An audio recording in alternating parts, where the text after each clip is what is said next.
I never thought a single summer would shift the balance of everything I understood about desire, guilt, and the thin line between right and wrong. It started the day my cousin Devon moved in. We weren't close as kids. He lived across the state, and family reunions were rare. But when his college dorm closed for renovations, my mom offered him our guest room. I didn't argue. I was home from university myself, caught in this strange limbo between semesters and purpose, and his presence seemed like it would break the dull rhythm of my days. Devon arrived with a quiet kind of confidence. He wasn't loud or attention-seeking, just present. Tall, lean, with sharp cheekbones and that permanent lazy smile, he carried himself like someone who knew he was easy to look at but never needed to prove it. He had this calm, magnetic energy that seemed to pull attention without trying. From the start, we fell into an easy routine. We'd sit around watching shows late into the night, joke about our chaotic families, or cook breakfast side by side in comfortable silence. There was nothing inappropriate, at least not at first, but even the ordinary began to feel charged. His arm brushing against mine when we reached for the same bowl, the way his damp hair clung to his forehead after a run, or how his voice dropped when he was tired, each detail etched itself deeper into my awareness. What unsettled me more than any glance or accidental touch was how natural it all felt. How easy it was to forget he was my cousin. We didn't grow up sharing holidays or trading secrets like siblings. We were two adults thrown into a shared space, learning each other's habits in real time. One night, while we sat on the couch watching a movie, Devon fell asleep. His head tilted slightly toward me, his breathing slow and steady. I should have looked away, grabbed my phone, turned off the TV, anything to break the moment. Instead, I found myself staring, my eyes tracing the curve of his jaw, the gentle rise and fall of his chest. A wave of guilt swept over me, followed by something far more dangerous. Curiosity. I pulled away, stood, and left the room without turning off the lights. I needed to remember boundaries, to remind myself that this wasn't just some chance encounter with a stranger. He was family. But that word, family, felt thinner every time I repeated it to myself. In the days that followed, I kept my distance. I smiled when he cracked a joke, laughed when he did something ridiculous, but always with a barrier. Or, at least, I tried. Because beneath the surface of our daily routine, something had shifted. I could feel it. So could he. And when I heard the shower running one lazy afternoon and realized he'd been in there far longer than usual, I found myself outside the bathroom door, pulse quickening. Not because I was worried, but because I wanted to look. And I didn't know why. It started as simple curiosity, or so I told myself. Devon had been in the bathroom for nearly 40 minutes. The water still roared behind the door, steam curling from the cracks like something alive. I paced the hallway, trying not to look, trying not to care. But my feet stopped just short of the door. My hand hovered near the knob. Maybe he'd fallen. Maybe something was wrong. That was the excuse I clung to as I pressed my ear to the door. I heard nothing but the steady beat of the shower and the occasional splash of water. Still, I knocked, once, softly. No answer. I knocked again. Devon. I called, keeping my voice level. Still nothing. The knob turned easily. Unlocked. What happened next felt both unreal and inevitable. I opened the door just enough to see inside, the heat rushing out to meet me like a breath held too long. Steam clung to every surface, blurring edges and softening details, but not enough. Not enough to mask the shape behind the fog glass. Devon stood under the stream, his head tilted back, water cascading over his body. Muscles taut, his back arched slightly, hands pressed to the tiled wall as though he needed to brace himself. The glass door of the shower was only half closed, just enough to shield, yet still reveal. My breath caught. Every inch of him seemed sculpted, deliberate. It wasn't just the physical, though that alone was overwhelming. It was the intimacy of the moment. The vulnerability. He didn't know I was there. He didn't know he was being seen. I should have closed the door. I should have walked away. But I didn't. My mouth went dry, and then, strangely, began to water. Not out of hunger, not exactly. It was something deeper, craving, maybe. Or something far more dangerous. I was looking at someone I wasn't supposed to want, and yet I stood frozen, incapable of tearing myself away. Then he turned. Not fully, just enough for me to see the sharp line of his jaw, the slope of his shoulder, the edge of his face caught in the misty light. His eyes were still closed, lost in whatever thoughts or sensations held him there. That somehow made it worse. I stumbled back, heart pounding, and pulled the door closed with a soft click. Back in my room, I leaned against the wall, eyes shut tight. I felt shame twist in my chest, but it didn't erase what had happened, or what I had felt. The image of him lingered behind my eyelids like an imprint burned into memory.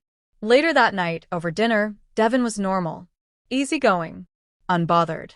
If he noticed anything strange, he didn't show it. But I couldn't meet his eyes without feeling heat rush to my cheeks. And when he smiled across the table, I didn't see my cousin. I saw the silhouette in the steam. And I knew something inside me had changed, something I couldn't undo. The days that followed felt brittle, like walking on glass. Devon and I spoke the same way we always had, light banter, shared meals, casual teasing, but everything beneath the surface had shifted. I saw it in how his gaze lingered a second too long when I laughed.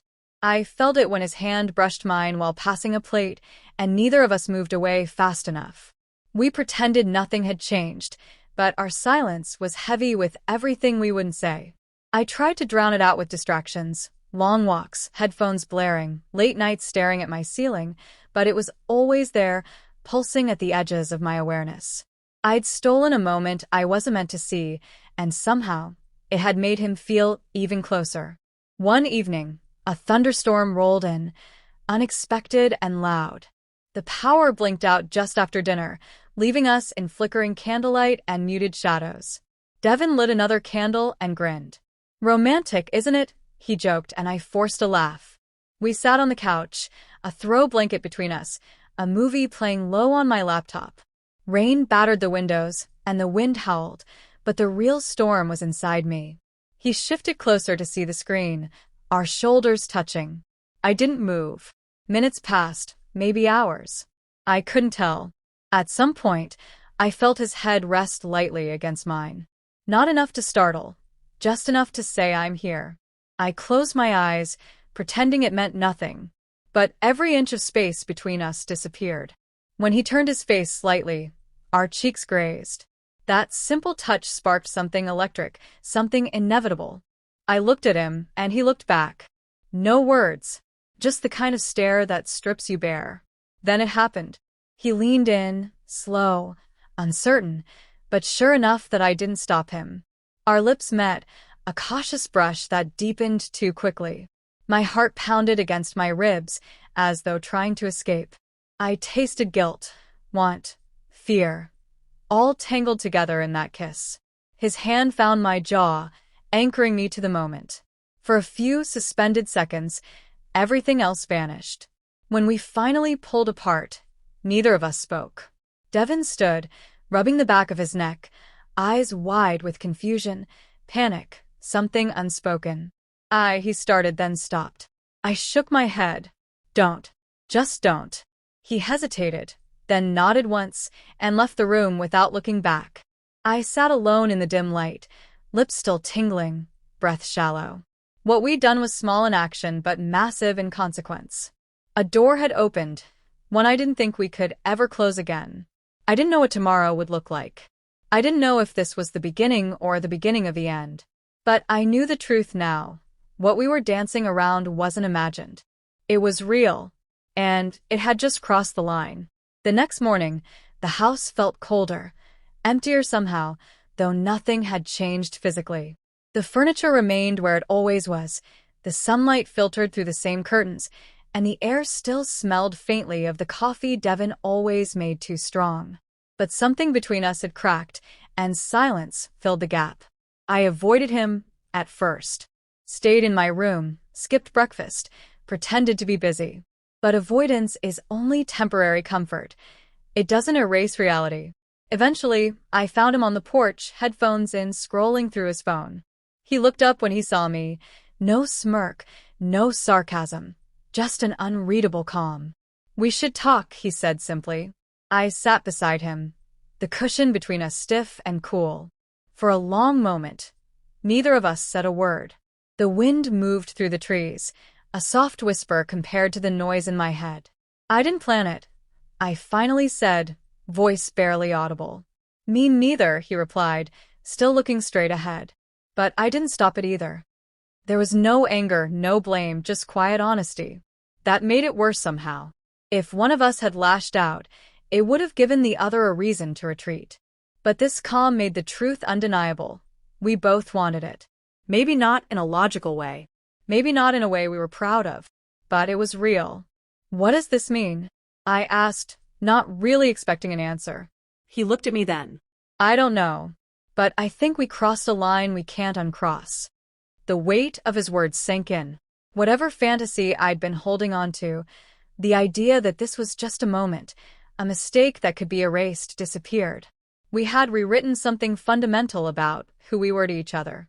"We can't tell anyone," I said, almost to myself.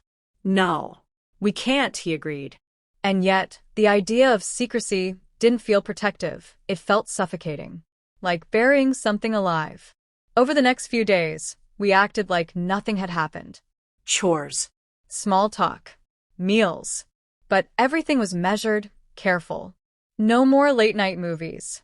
No more casual touches. The ease between us had vanished, replaced by an invisible wall we tiptoed around. I found myself replaying the moment we kissed, not for the pleasure of it, but for the clarity. In that instant, everything made sense. Now, nothing did. One afternoon, I stood outside the bathroom door again. The shower was running. Steam curled beneath the door, just like before. But this time, I didn't open it. I didn't knock. I turned away. Because even if the desire still simmered, I'd tasted the consequence.